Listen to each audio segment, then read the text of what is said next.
ساتھیوں، آج ہم بات کریں گے انشاءاللہ کہ مریض کی عیادت کرنے کی کیا فضیلت ہے۔ نبی فرماتے ہیں صلی اللہ علیہ وسلم کہ مسلمان پر 6 حقوق ہیں، اور جن میں سے چند یہ ہیں کہ جب تو اس سے ملے تو کیا کرے؟ سلام کہے، جو ہم اپنی بات ہم پہلے کہہ چکے ہیں کہ جب بھی ہم اپنے بھائیوں سے ملے تو ہم کیا کریں؟ السلام علیکم کہیں۔ اور نمبر 2، جب وہ تجھے بلائے تو اس کے پاس جا۔ جب بھی کوئی آپ کو بلائے، دعوت دے، تو اس کو ہم کو کیا ہے؟ قبول کرنا چاہیے۔ جب ہمارا کوئی مسلمان بھائی ہم سے نصیحت طلب کرے، خیر خواہی طلب کرے، تو ہمیں کیا ہے؟ اس کے لیے خیر خواہی کرنی چاہیے، اس کو نصیحت کرنی چاہیے۔ اس کے بعد جب اسے چھینک آئے تو کیا ہے؟ جب وہ الحمدللہ کہے، اللہ کی حمد بیان کرے، تو ہمیں اس کے جواب میں یرحمک اللہ کہنا چاہیے۔ اور آگے نبی فرماتے ہیں وَإِذَا مَرِضَ فَعُدْهُ، جب وہ بیمار ہو تو اس کی عیادت کریں۔ مسلمان کی بیمار پرسی کرنا، عیادت کرنا فرض ہے۔ حقوق العباد میں سے ایک حق ہے، بندوں کا بندوں پر ایک حق یہ ہے کہ ایک بندہ اپنے دوسرے بھائی کے کیا ہے؟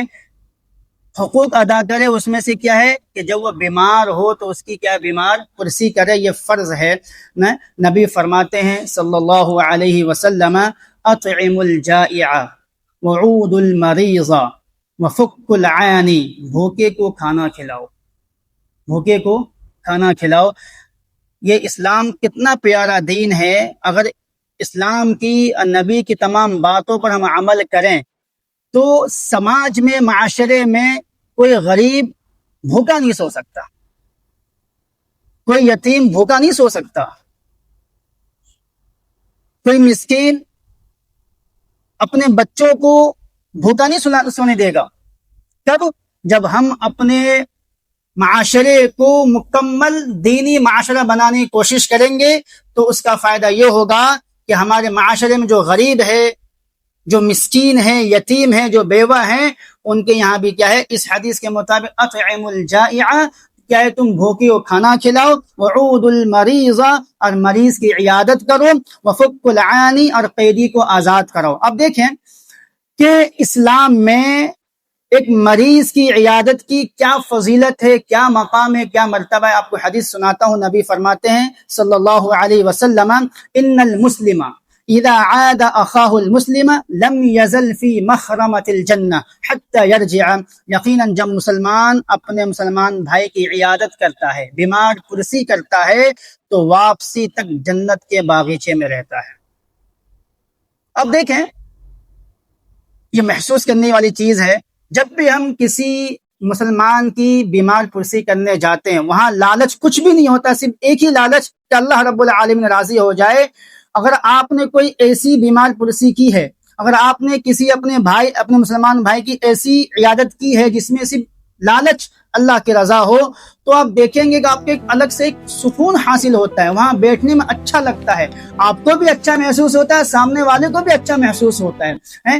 جب ہم جاتے ہیں مریض سے 2-4 باتیں کرتے ہیں، وہ کیا ہے؟ جب انسان بیمار ہوتا ہے، بستر مرض پر جب ہوتا ہے، تو کیا بہت ساری لا یعنی باتوں کو سوچتا ہے، بہت ساری سوچ اس کے دماغ میں چلتی رہتی ہے۔ لیکن جب جا کے ہم وہاں جا کے اچھی اچھی باتیں کرتے ہیں، ہے نا، حدیث کی باتیں کرتے ہیں، قرآن کی باتیں کرتے ہیں، اسلام کی باتیں کرتے ہیں، تو اس کا دل بہلتا ہے، اس کو اچھا محسوس ہوتا ہے، آپ کو سکون ملتا ہے۔ اور میں تو یہ محسوس کیا ہوں، بہت اچھی بات کروں، میں نے محسوس کیا ہوں کہ اس حدیث کے مطابق انسان جب اللہ کی رضا کے لیے جب کہیں جاتا ہے، کسی کی بیمار پرسی کے لیے، تو وہ جنت کے باغیچے میں ہوتا ہے۔ اور آپ جنت کے باغیچے میں ہو اور آپ کو سکون حاصل نہ ہو، ایسا ہو ہی نہیں سکتا۔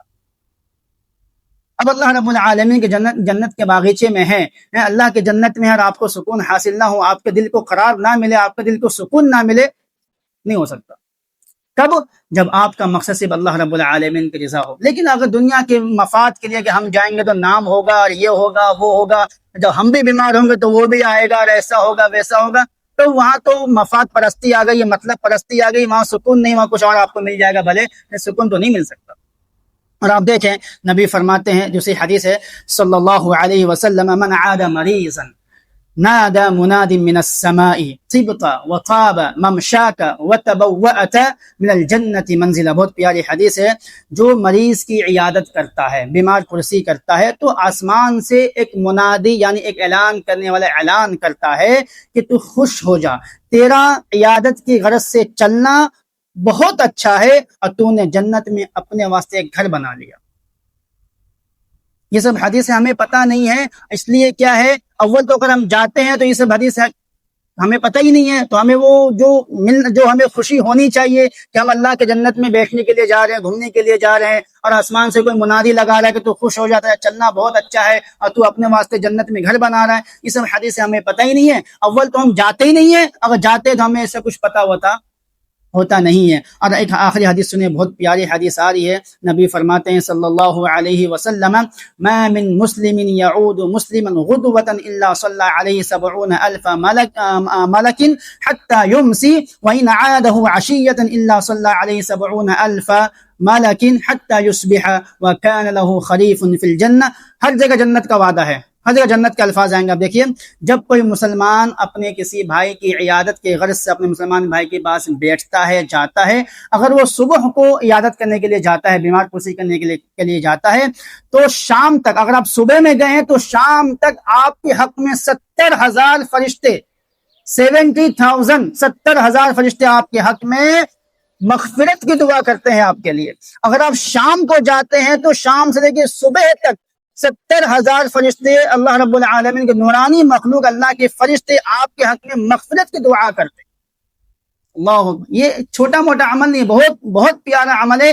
یہ اللہ کے نبی صلی اللہ علیہ وسلم نے جہاں کہا کہ مسلمان کے ایک مسلمان پر 6 حقوق ہیں، بہت سارے حقوق ہیں، بہت سارے حقوق کو اللہ کے نبی اس حدیث میں گنوا سکتے تھے، بتا سکتے تھے، لیکن بہت اہم حقوق کو اللہ کے نبی صلی اللہ علیہ وسلم نے اس حدیث میں بیان کیا اور کہا کہ یہ حقوق، چند حقوق میں سے یہ بھی حقوق بہت اہم ہے. اس میں اس چیز کو اللہ کے نبی صلی اللہ علیہ وسلم نے ایڈ کیا کہ وَإِذَا مَرِضَ فَعُدْهُ، کہ جب تمہارا کوئی بھائی بندہ کیا ہے، بیمار ہو تو اس کی بیمار پرسی کریں. میرے بھائیوں، آج ہم دیکھیں کہ ہمارا معمول کیا ہے.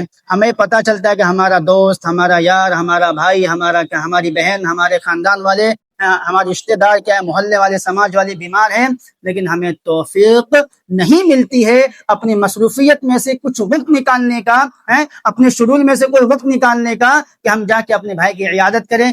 کیوں نہیں ہمیں توفیق ملتی ہے؟ کہ اول تو یہ ہے کہ ہمیں اس کا کیا ثواب ہے، اس کی کیا فضیلت ہے، اس کا کیا مقام و مرتبہ، ہمیں اس کا علم نہیں ہے، پتہ نہیں.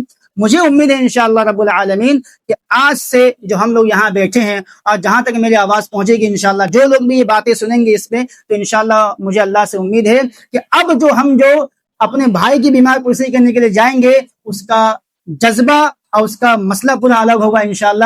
کہ ہمیں دل میں ایک جذبہ پیدا ہوگا کہ ہم اللہ رب العالمین کی جنت میں سیر کر رہے ہیں، آسمان سے کوئی منادہ لگا رہا ہے اور 70,000 فرشتے ہمارے لیے مغفرت کی دعائیں کر رہے ہیں. میرے بھائیوں، ہم جیسے گنہگاروں کے لیے اللہ کی نورانی مخلوق اگر مغفرت کی دعا کرے، آپ کی کیا سوچ ہے، آپ کی کیا رائے ہے کہ اللہ رب العالمین ہمارے گناہوں کو معاف نہیں فرمائے گا؟ بے شک فرمائے گا. تو آخر میں اللہ رب العالمین دعا ہے رب العالمین تمام مسلمانوں کو آج کے درس میں جو باتیں کہی گئی، اللہ ہم تمام مسلمانوں کو ان تمام باتوں پر عمل کی توفیق عطا فرمائے.